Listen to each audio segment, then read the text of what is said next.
The tragedy of the commons describes a situation where individuals acting rationally, according to their self-interest, collectively deplete shared resources, even when they understand this will lead to harmful outcomes. This concept was popularized by ecologist Garrett Hardin in his 1968 essay, though similar ideas existed earlier in economics. It highlights challenges arising with common resources like air, water, and public land.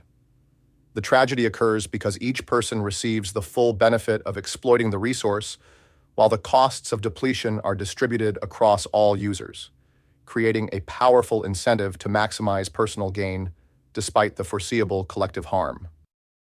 A classic example is the overfishing of oceans, where unregulated fishing practices have led to significant declines in fish populations worldwide.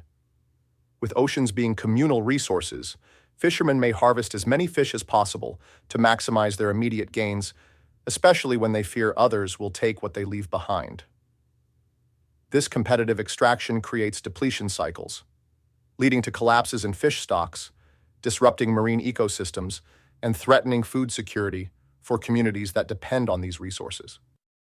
Elinor Ostrom, who won the Nobel Prize in Economics in 2009, challenged Hardin's pessimistic conclusion by demonstrating that communities often develop effective governance systems for managing commons without requiring privatization or external regulation.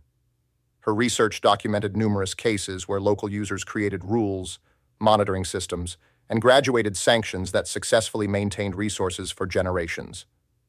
This work connects economic systems, environmental stewardship, and information sharing.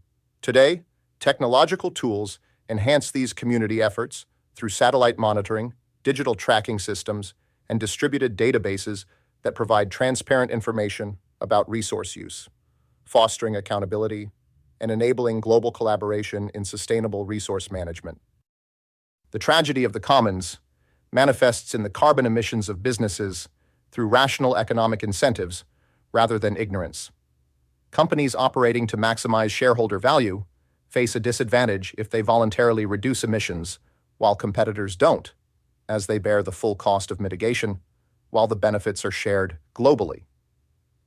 Despite this challenging incentive structure, progressive businesses increasingly adopt sustainable practices like using renewable energy and efficiency technologies.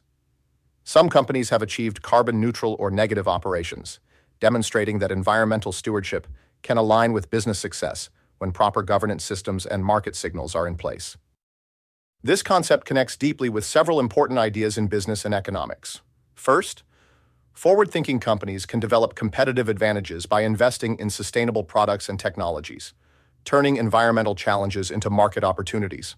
Second, circular economy approaches that design out waste and keep materials in use create systems that protect common resources through economic incentives rather than altruism alone. Finally, growing consumer and investor demands for environmental responsibility mean that protecting shared resources increasingly aligns with business success, especially when industry standards, regulations, or certification systems help overcome the collective action problems that drive commons tragedies.